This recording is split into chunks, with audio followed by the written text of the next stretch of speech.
నటరాజన్ గారి నామినేషన్ తిరస్కరణలో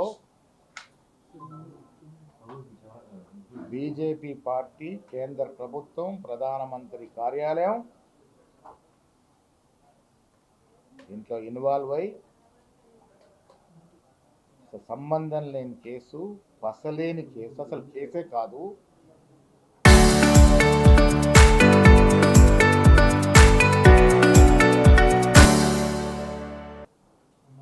ఒక నెపాన్ని తీసుకొని దుర్మార్గంగా, అన్యాయంగా ఒక మహిళ అని కూడా చూడకుండా ఒక గాంధీయవాది ప్రిన్సిపల్స్ని అలబట్టించుకొని అతి కొద్ది మందిలో ఒకరు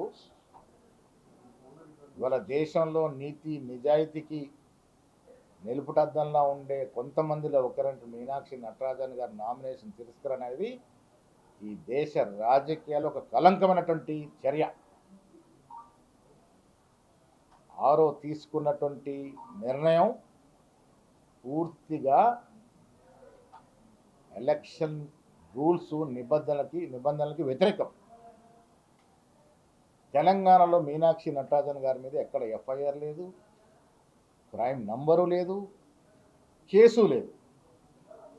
ఒక ప్రైవేట్ నోటీస్ మీద దాన్ని నెపంగా తీసుకొని నామినేషన్ తిరస్కరించడం అనేది చాలా హేయమైన దుర్మార్గమైన చర్య. ఇది దీని ఇలా దేశంలో ప్రజాస్వామ్యం నమ్ముకున్న వ్యక్తులు ప్రతి ఒక్కరు ఖండించాల్సిన అవసరం ఉన్నది. ఓట్ల చోరీకి పాల్పాటుకి అలవాటైన బీజేపీ ఇలా రాజ్యసభ సీటు కూడా చోరీ చేస్తూ ఉంది. ఇటీవల రాజ్యసభలో వాళ్ళు బిల్లు వీగిపోవడం చూసి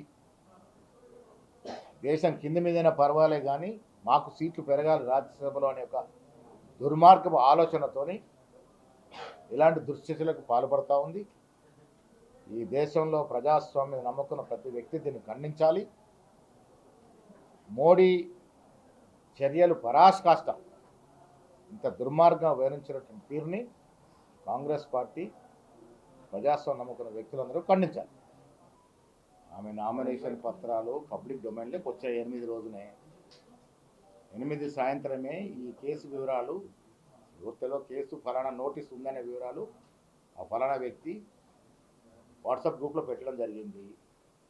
ఇది బయటకు వచ్చేసింది. అప్పుడు ఇంకా దీనికి ఇది కాకుండా ఇంకెవరన్నా వారు చేరవేశారనే దాని మీద కూడా డెఫినెట్గా మేము ఆలోచిస్తాం, దీన్ని ఎంక్వైరీ చేస్తాం.